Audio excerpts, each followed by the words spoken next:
अस्सलामुअलैकुम। मोहम्मद अज़हर सिद्दीक अपने programme political diaries के साथ हाजिर खिदमत। बहुत अहम दिन है आज इस्लामाबाद हाई कोर्ट में टेरियन वाइट के हवाले से कि जो इमरान खान को ख्वाब देख रहे हैं नायल कराने के हवाले से केस की समाअत होनी है। मैं इस्लामाबाद हाई कोर्ट में मौजूद होगा, बाकी वकला टीम भी मौजूद होगी। इलावा इस हफ्ते के अंदर प्रॉपर्टी फंडिंग वाला केस भी लगा हुआ है, तो बहुत अहम समातें चलनी है और पूरा एग्रेसिवली इन केसों को परसू किया जाएगा। ये मैं सिर्फ आपके नॉलेज में और वो मैं आगे डिस्कस करता हूं आपके साथ केस क्या है। बाकी जो हालात और वाकयात है जिस तेजी से आगे चल रहे हैं, मुसीबत पड़ी हुई है, परेशानियां बहुत हैं। जो बातें करते थे कि इमरान खान साहब सियासी जवाब असेंबलियां तहलील करे, आज उन्हें नींद नहीं आ रही जब तहलील करने का कह दिया। 2 असेंबलियां तहलील करने का ये चैलेंज दे दिया है ना इमरान खान साहब ने उनके पास, और उनके पास अब कहने के लिए लंदन में बैठे बड़ी परेशानियां, मैं उसमें भी गुफ्तगू करूंगा। 2 अहम इशू है जिस पर गुफ्तगू करना बड़ा जरूरी है। ये जरा ध्यान से है, सिंध में ऑयल एंड गैस कंपनी में मुलाजमत देने और फंड से फराम के हवाले से केस की समाअत है, और गैस बगैर इजाजत लेने से सिंध हुकूमत से जवाब तलब कर लिया वफाक की जानिब से। आर्टिकल 158 पर अमल दरामद से मुतल्लिक क्या इकदाम कर रही है, यह आइन के आर्टिकल 158 बहुत अहम है। ये और गैस की लोड शेडिंग की वजह से सूबा सिंध के लोग मुश्किलात का शिकार हैं। लोगों के पास इतनी भी गैस नहीं कि सुबह चाय का कप बनाकर पी सके। सिंध हुकूमत गैस के मामले पर क्यों काम नहीं करी? क्या सिंध के हुकूम के सूबे को अवाम का कोई ख्याल नहीं? हमारे लिए सिंध के अवाम सबसे पहले हैं। एडिशनल एडवोकेट जनरल सिंध ने कहा, ये मुश्तरका मफादात काउंसिल है। आर्टिकल 158 बैकग्राउंड पे इसलिए चल जाएगा कि गैस का राइट क्या है, डॉक्ट्राइन ऑफ पब्लिक ट्रस्ट क्या है, और आइंदा समाअत पर सिंध हुकूमत बताएं आइन के आर्टिकल 158 पर अमल दरामद किस तरह कर रही है। अब मैं आपको जो लेके जाना है आपको जिसपे बहुत ज्यादा परेशानियां हैं, कि हो क्या रहा है, परेशानी क्या है इस बात की। लंदन के अंदर बहुत परेशानियां हैं। लंदन वाले तो हुकूमत किए बैठे हैं ना कि नवाज शरीफ को लेके आना है जनवरी में, तो यहाँ तो हुकूमतें उनकी होनी चाहिए। अगर ये असेंबलियां डिजॉल्व होगी, केयर टेकर आया तो गिरफ्तार हो जाएगा। जनरल बाज साहब के दौर में वो आना नहीं चाहते थे। अब वो क्यों नहीं आना चाहते? हालांकि फैसिलिटेशन तो उन्हें हर तरह की थी नवाज शरीफ को पाकिस्तान में। आपको याद होगा बैकग्राउंड पे वो फैसला मैं बार बार चलाता हूँ, नवंबर 2019 में सिर्फ 4 हफ्ते की इजाजत मिली थी और कोई इलाज नहीं कराया, कोई पीरियोडिक नहीं है, प्लेलेट्स क्या हुआ, सब एक ड्रामा था। और ये सारा कुछ हम देखते रहे, अभी तक कोई ऐसी चीज सामने नहीं आई। वहां से यूरोप सैर के लिए चले गए, पाकिस्तान नहीं आ सके, तो कौन पूछेगा इनको? क्या इस मुल्क के वजीर आजम का जिम्मेदारी नहीं थी उसके ऊपर कि वो लेके आते, पकड़ के लेके आते? ये अंडरटेकिंग दी हुई थी। और जब यहाँ बाकायदा छोटी मांगी थी तो यहाँ शोर पड़ गया था कि 7 अरब की छोटी क्यों दे। अच्छा, वो इसलिए दी कि उन्होंने आना नहीं था। नीयत आपके सामने है। जिस तरह प्राइवेट जेट में गए और बताया गया कि पता नहीं बहुत इमरजेंसी है, बड़ा ड्रामा हुआ, ये रिकॉर्ड के ऊपर अवेलेबल है। अब पाकिस्तान में आना है तो पहले शोटी चाहिए, गिरफ्तारी नहीं होगी। अब गिरफ्तारी तो होनी है, कानून बड़ा क्लियर है। यानी एवनफील्ड और अल अजीजिया दोनों के दरमियान अगर आप देखें तो दोनों में गिरफ्तारी होनी है। मैं फिर बता रहा चलूं, दोनों में गिरफ्तारी, इसमें बेल फरेस्ट नहीं हो सकती। सजा याफ्ता है और भगौड़े हैं, दोनों में सजा याफ्ता है। दोनों के अंदर, एवनफील्ड के अंदर भी और अल अजीजिया में, जेल में जाना है, जेल मुकद्दर है। अब अगर आप कहें कि इनको जेल बना दिया जाए कोई घर, तो सजा याफ्ता के लिए आप स्पेशल फैसिलिटी भी कोई ले सकते, इन्हें लेकर आपको जेल के अंदर ही जाना है। हाँ, उसके बाद अपील फाइल, आप अपील अपनी रिस्टोर करा लें और कहें डे टू डे हेयरिंग चले, क्योंकि इनकी अपीलें जो है ना सेनेटाई अर्जन होगी, और वो भी आजम जी ताड़ अदालती मुआवन बन के, हालांकि हुकूमत वक्त के बाद तो सेनेटाई अर्जन करा दी। सेनेटाई अर्जन तो हो नहीं सकती थी, अपीलें एक बंदा नहीं पेश हो रहा, अब घोड़ा हो चुका है, तो फिर और क्या रेमेडी रह जाती है। तो ये अगली जो साथ साथ प्लानिंग ये बन रही है कि किस तरह से क्या है, और ये बड़ा मुश्किल काम है। कोई ड्रामा आप करना चाहें अलग है। इस्लामाबाद हाईकोर्ट के बारे में कहा जा रहा है जनाब वो अपीलें ऐसी लग जाएंगी, सस्पेंड हो जाएंगी। अब सस्पेंड ऐसे कैसे होंगी? अभी भी नैब ने एवन फील्ड के अंदर अपीलें दायर नहीं की। ये बदनीति वाजे कौन पूछेगा इनसे? किसी को तो पूछना है, किसी को तो बात पुरश करनी है। सुप्रीम कोर्ट फाइल हो, सुप्रीम कोर्ट देखे होती या नहीं होती, बात की बात है, मगर ये अपील ना फाइल करना, ये हुदैबिया 2 में बार बार कहता हूँ, हुदैबिया 1 में भी यही किया था। ये हुदैबिया 2 वाला मामला इसलिए बार बार कह रहा हूँ, तो इसलिए नवाज शरीफ बड़ा परेशान और बड़े डिस्टर्ब हैं लंदन के अंदर। क्या कैसे मामला को हैंडल करेंगे, कैसे फेस करेंगे? अगर पाकिस्तान में आना है, क्या तो दिया जनवरी के आखिरी हफ्ते में लेकिन ये जनवरी में भी नहीं आना उनका।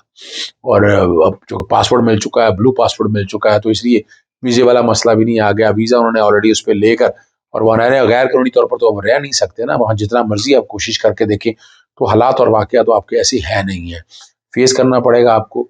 दूसरी तरफ जो है आसिफ अली जरदारी, वो मफावत के बादशाह, मफावत कहते हैं, मफावत पैसे दे के होती है, मिली भगत से होती है, लेकिन ये सारा कुछ हो रहा है। खरीदो फरोख्त का मामला अपनी जगह पर चल रहे हैं। असेंबली अगर गिरानी है तो क्या आगे गिरानी है, किस तरह चौधरी परवेज राय को अगर वज़ीर आला बरकरार रखना है, कैसे रखना है। इमरान खान साहब ने अगर पंजाब असेंबली में इस्तीफा देने का, अगर असेंबली तहलील नहीं करते, लेकिन ये असेंबलियाँ तहलील होती देख रहा हूँ मैं आपको, और मैंने तफसीलात रात के प्रोग्राम में आपके साथ शेयर कर दी थी। मैंने एक एक बात आपको सारी बता दी थी कि क्या सूरत हाल है। तो दिन बड़े अहम है, बड़ी मुश्किलें आएंगी मौजूदा हुकूमत के लिए।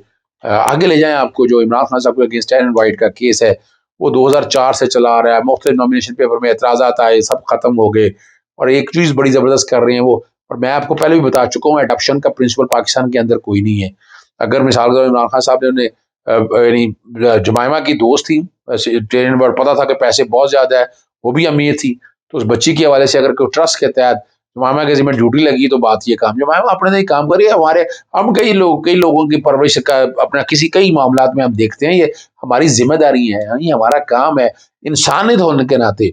तो ये जो बैठकर वहाँ अपना अमेरिका के अंदर एक एक्सपार्टी ऑर्डर हो गया, तो एक्सपार्टी ऑर्डर की अहमियत क्या है? क्या पाकिस्तान के अंदर इस तरह की अपना कबूल करने से आपकी बेटी हो जाएगी? सवाल तो बड़ा सीधा सा है। क्या पाकिस्तानी कवानीन के तहत आपने बाकायदा एंट्री करवाई? आपने पाकिस्तानी कानून के तहत नादरा के अंदर उसकी एंट्री है कि वो आपकी साहबजादी है? क्या FRSC फैमिली रजिस्ट्रेशन सर्टिफिकेट जो है वो अपडेट है? वो नहीं है।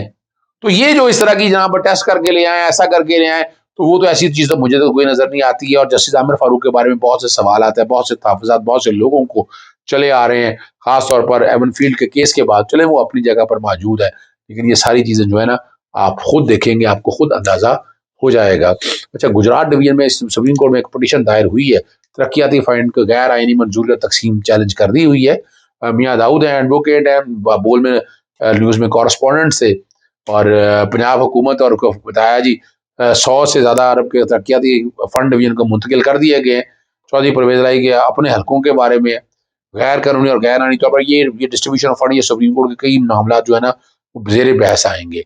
आइन के आर्टिकल 120 से 24 तकाजा पूरा नहीं किया, तरक्याती फंड के असेंबली मंजूरी के बगैर इजरा 2004 में गैर कानूनी कर दिए। जो 2 जजमेंटें हैं जो उस वक्त इफ्तिखार मोहम्मद चौधरी साहब ने सारे मामलों को देखा है। करप्शन नजर आ रही है, फर्जी ठेकेदार और गुजरात डिवीजन, नहीं बहुत सी बातें इसमें ली गई हैं। तो ये सारी अल्टीमेटली चीज़ें जो है ना, ये अब आप लोगों के सामने आ जाएंगी। आखिर में बोल न्यूज़ में मैंने प्रोग्राम में बड़ी तफसीली गुफ्तगू की है गवर्नर राज या सब यहाँ तहलील होने के हवाले से, क्योंकि बार बार आप पूछते हैं तो आप लोग बाराबर ये, तो मैं बजाय खुद बात करने के लिए आप सुन लीजिएगा, मेरी बात को सुन लें। अस्सलाम वालेकुम, आप देख रहे हैं प्रोग्राम द स्पेशल रिपोर्ट। मैं हूं अरबाब जहांगीर और प्रोग्राम का आगाज करेंगे जनाब बड़ी खबर से। इमरान खान ने जो आज एक ट्वीट किया हुकूमत के खिलाफ, उसमें उन्होंने एक बार फिर हुकूमती कारकर्दगी को एक्सपोज कर दिया। मईशत के बारे में उन्होंने लिखा कि मईशत को इस हुकूमत ने बिल्कुल नीचे बिठा दिया है और इनकी पूरी तवज्जो, बल्कि दहशतगर्दी 50% बढ़ चुकी है और इनकी पूरी तवज्जो सिर्फ और सिर्फ NRO 2 पर मरकूज है। और इस वक्त जो हुकूमती हल्कों में सरगर्मियां चल रही हैं, विफाकी हुकूमती हल्कों में, वो हैं जनाब परवेज इलाही के बयान के बाद एक हलचल मच चुकी है। परवेज इलाही ने जो बयान दिया था उससे एक उम्मीद की किरण हुकूमत के लिए पैदा हुई कि शायद वो असेंबलियों की तहलील को रोक सकते हैं और शायद परवेज इलाही इमरान खान का कैंप छोड़कर उनकी तरफ आ सकते हैं। लेकिन उस बयान के फौरी बाद मोनिस इलाही पहुंचे जमान पार्क और इमरान खान को उन्होंने वजाहत पेश की कि परवेज इलाही के बयान का क्या कॉन्टेक्स्ट था। यह सूरत हाल आज पैदा हो चुकी है और अब तमाम अहम रहनुमाओं की मुलाकातें इस वक्त शेड्यूल हैं। शहबाज शरीफ, आसिफ जरदारी बार बार चौधरी शुजात से रब्ता कर रहे हैं। उन्हें टास्क दिया गया है कि किसी तरह असेंबलियों के टूटने को रोका जा सके। अब सूरत हाल आगे क्या बनती है, इस पर प्रोग्राम में मजीद गुफ्तगू करते हैं। हमारे साथ मौजूद हैं अजहर सिद्दीक साहब, माहिर कानून है, मुल्क के नामवर माहिर कानून, उसामा गाजी सीनियर एंकर पर्सन और तज्जियाकार भी हमारे साथ मौजूद हैं, और इमरान इस्माइल साहब पाकिस्तान तहरीक इंसाफ से भी हमें कुछ ही देर में ज्वाइन करने वाले हैं। तो अजहर सिद्दीक साहब, ये इस वक्त सियासी तौर पर तो हम गुफ्तगू कर रहे हैं, जरा आगाज में कुछ कानूनी नुकात पर बात कर लेते हैं। कानूनी तौर पर क्या ऑप्शन इस वक्त हुकूमत के पास मौजूद हैं? फिर जरा परवेज इलाही साहब के बयान पर भी आते हैं। कोई ऐसा नुक्ता है कि हुकूमत इन असेंबलियों को टूटने से बचा सके? बड़ा मुश्किल है। कानूनी तौर पर देखें तो बड़ी सिंपल सी बात है, तहरीक अदम एतमाद ये ला नहीं सकते। अच्छा, ले भी आए तो वोट 186 पूरे कर रहे हैं। और 186 के लिए अगर मुनारफ होता है कोई रुकन, चाहे पाकिस्तान पीपल्स पाकिस्तान तहरीक इंसाफ से या पाकिस्तान मुस्लिम लीग काफ से, तो वो वोट तो काउंट नहीं होगा और वो डिस्क्वालीफाई भी हो जाएगा। दूसरी तरफ आप एतमाद का वोट लेने के लिए कहते हैं तो असेंबली का इजलास चल रहा है और गवर्नर को उसके लिए स्पेशल इजलास आइन के आर्टिकल 130 के तहत बुलाना पड़ता है, वो इजलास बुलाया नहीं जा सकता। तो एतमाद वाली बात भी कोई नहीं है। यानी आईनी और कानूनी तौर पर अगर देखें तो इनके पास हल कोई नहीं है। या क्या करेंगे, मिसाल के तौर पर अगर यानी ये तरीके तो एतमाद मिल मिलाकर लेके आते हैं, फाइल करते हैं, और पाकिस्तान मुस्लिम लीग काफ जो है उनके अरकान जो पार्लिमानी पार्टी है वो बैठकर फैसला करती है कि जनाब चौधरी परवेज लाई को अपना गिराने का फैसला करेगी। चलिए अगर कर लिया तो उससे क्या होगा कि चौधरी परवेज लाई की वजारत आला चली जाएगी और नए फिर इंतखाबात होंगे और नए इंतखाबात के लिए उनके लिए बड़े मसाइल पैदा हो जाएंगे कि पता नहीं चौधरी परवेज लाई को बनाते हैं या नहीं बनाते। और चौधरी परवेज लाई अगर दूसरी तरफ चले जाते हैं फिर एतमाद के हवाले से जब मामला आएंगे, यानी ये कोई इतना यानी गुत्थी ये सुलझने वाली नहीं है अनटिल एंड अनलेस जो है कि ये अपना पाकिस्तान मुस्लिम लीग नून, पाकिस्तान एक पीडीएम की सारी ये सूरत तो बड़ी दिलचस्प हो सकती है। अगर परवेज लाई साहब उस तरफ चले भी जाएं तो फिर अदम एतमाद लाई किसके खिलाफ जाएगी? अगर नंबर्स पूरे भी कर लिए जाएं फिर तो परवेज लाई साहब के खिलाफ लाई जाएगी। देखिए बड़ी मजेदार बात है ना, यानी यहाँ तो चौधरी परवेज लाई क्या इस्तीफा देंगे? सवाल है कि चौधरी परवेज लाई के कॉन्टेक्स्ट में अगर दूसरी तरफ जाना है और ये असेंबलियां तहलील नहीं करते हैं तो इमरान खान साहब के पास तो ऑप्शन बड़ी वाज़ेह तौर पर है और वो तो असेंबलियों से सारे इस्तीफा दे देंगे। जब वो असेंबलियों से सारे इस्तीफा दे देंगे तो चौधरी परवेज लाई का कॉन्फिडेंस कहाँ रहेगा? वो तो बात खत्म हो गई है। असेंबलियों में एतमाद की फजा तो खत्म हो गई है। एतमाद जितने वोट थे, यानी 196 के करीब अगर ये वोट 90 के करीब वोट लेकर बैठे हुए थे तो उसमें से 180 वोट तो चले गए पाकिस्तान तहरीक इंसाफ के, तो पीछे रह के 10 वोट वाला वजीर आला कैसे रह सकता है? तो उसका तरीकाकार ये होगा, फिर वो कोशिश करेंगे उसमें कि वो इजलास, अब इजलास अगर प्रोवोक कर रहा है तो वजीर आला जो स्पीकर है वो पाकिस्तान तहरीक इंसाफ के हैं और स्पीकर उस वक्त तक स्पीकर रहता है जब तक स्पीकर नहीं आता। अगर वो इस्तीफे दे भी दे तो स्पीकर के फराइज स्पीकर इंजाम देगा। और उस सूरत में क्या होगा, चले फर्ज करें कोई इजलास प्रोवोक कर देते हैं, वो इजलास नया समन करते हैं तो नए में फिर एतमाद का वोट लेना पड़ेगा। तो ये इतनी गुत्थी इतनी आसान नहीं है। और इमरान खान साहब ने जिस मामले को इमरान खान ने बड़े विजडम का मुजाहरा किया, वो आम आदमी को समझ नहीं आ रही है। देखिए वो चाहते तो असेंबली एक ही दिन में तहलील कर सकते थे, जरूरत नहीं इतना वेट करने की। उन्होंने इतना जो टाइम दिया इसके पीछे विजडम किया है। विजडम समझिएगा उन्हें कि आ जाए जिसने आना है, तरीका तो मैं तो वहां नहीं ले आए। अगर चौधरी परवेज लाई साइड पे जाना चाहते हैं आ जाए सामने, जो कोई भी किरदार है वो सारा कुछ सामने आ जाएगा। और वो 23 वाले फैसले से इमरान खान साहब मैं नहीं समझ।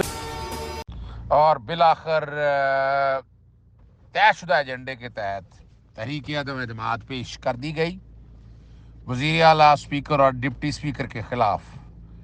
लगता यही है कि पहले स्पीकर और डिप्टी स्पीकर के खिलाफ फैसला किया जाएगा, चूँकि उसमें खुफिया राय शुमारी होनी है, जबकि वज़ीर आला के लिए ओपन बैलेट के जरिए और ओपन शो ऑफ हैंड के जरिए शायद शुमारी होगी।